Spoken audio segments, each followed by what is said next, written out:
India यानी कि भारत कब बनेगा सुपर पावर? कभी ना कभी आपके दिमाग में भी यह सवाल आया होगा। 2025 तक केवल दो सुपर पावर कंडीशन किए जाते हैं। एक है अमेरिका, दूसरा है चाइना।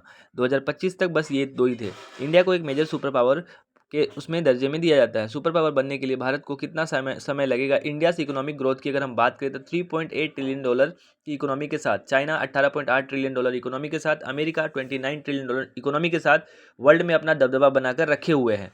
इसी प्रकार से अगर हम आगे बात करें तो 5% per year, America 2 per year और इंडिया का ग्रोथ 7% पर ईयर। अगर मैथमेटिकली देखें, अगर सेम स्पीड से अगर इंडिया ग्रो करता रहा तो इंडिया चाइना की जीडीपी के बराबर पहुंच जाएगा। उसको अगर फार्मूले के हिसाब से समझे तो यहाँ इंडिया की जीडीपी और चाइना की जीडीपी को इक्वल कर दिया जाए, जहाँ एन यहाँ एक नंबर है और ऑफ ईयर्स को रिप्रेजेंट करता है। इस कैलकुलेशन के हिसाब से हमें लगभग 80 से 85 साल लग जाएंगे चाइना की बराबरी करने में।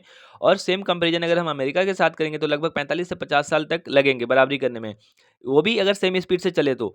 अगर यहाँ पे कुछ चीज़ें और होती है जैसे कि पॉलिटिकल चीज़ें, कुछ डिजीज, रफ आइडिया अगर हम लगाएं यहाँ पे, क्योंकि किसी भी कंट्री की ग्रोथ बहुत सारे डिफरेंट फैक्टर्स के हिसाब से डिपेंड करती है, जैसे कि import export, political, celebrity, technology extra. पर एक बात पक्की है, इंडिया फ्यूचर में सुपर पावर डिसीजन नहीं लिखा जाएगा। सवाल यह नहीं कि बराबरी कब होगी, सवाल यह है कि हम तैयार हैं। जब तक सर्विस सेक्टर से निकलकर टेक्नोलॉजी और मैन्युफैक्चरिंग में हम नहीं जाएंगे तब तक हम चाइना अमेरिका की बराबरी तो छोड़ो, वहां तक पहुंच भी नहीं पाएंगे। आप क्या सोचते हैं? कमेंट बॉक्स में आंसर बताइए।